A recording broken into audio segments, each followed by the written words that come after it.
La prison de Carcassonne est une prison centrale des Allemands qui décident au mois de juillet 1944 d'en faire une prison centrale. Et donc, à partir du mois d'août, ils vont rassembler dans la prison, ils vont faire venir des gens de Perpignan, de la citadelle de Perpignan, de Béziers, de Sète.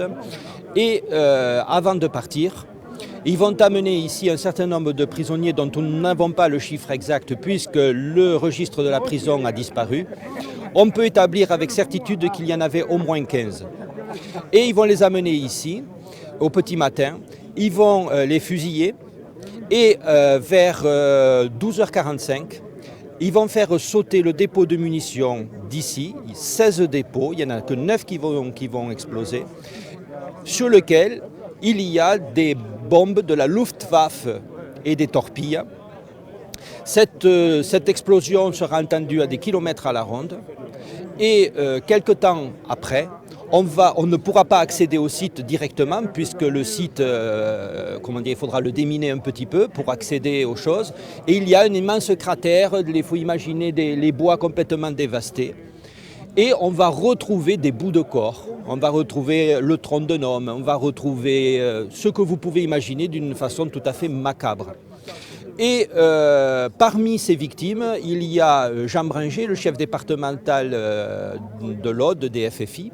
Il y a Aimé Ramon, qui est un officier de police qui est dans la résistance, qui s'occupe du noyautage des administrations publiques, dans le renseignement, et un certain nombre d'autres résistants et de personnes.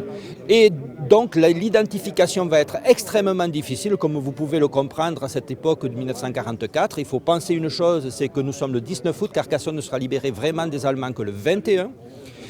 Et donc, si vous voulez, on ne va pas retrouver grand-chose. Et toute la gageure va être évidemment de pouvoir identifier ces victimes, alors par un bout d'étoffe, par un papier, etc. Et tout ceci va prendre du temps. Il faut savoir que pendant plus d'un an, on va encore retrouver des morceaux de chair. Sous le hangar, on va laisser au régisseur un cercueil pour rassembler pendant un an tout ce qui va pouvoir être retrouvé. Voilà. Comment je suis arrivé à identifier Martin Weil ? En fait, je travaille sur la libération de Carcassonne et je suis allé aux archives civiles, aux archives de justice militaire du Blanc, dans l'Indre, pour regarder les dossiers des chefs de la Gestapo qui ont été arrêtés et qui ont été, après la guerre, jugés en 1953 à Bordeaux. Et là, il y a des gros dossiers et dedans, j'ai eu la surprise de trouver des éléments sur Martin Weil qui n'avaient pas été déclarés comme victime à Baudrigue. En rassemblant ces documents, en les synthétisant et en les dépouillant, j'ai entrepris de faire des recherches généalogiques pour retrouver sa famille. Et j'ai retrouvé sa petite fille en Alsace. J'ai contacté monsieur le maire de Carcassonne qui m'a dit tout de suite d'accord, parce que là-dessus, si vous voulez, ça aurait pu rester à l'état de témoignage, mais sans le politique, on n'aurait pas ce qui se fait aujourd'hui. Donc merci à lui, merci pour la mémoire. Et donc à partir de ce moment-là, il a été décidé de graver le nom de Martin Weil sur la stèle des martyrs, d'inviter la famille et de faire la cérémonie que nous connaissons aujourd'hui, que nous allons suivre.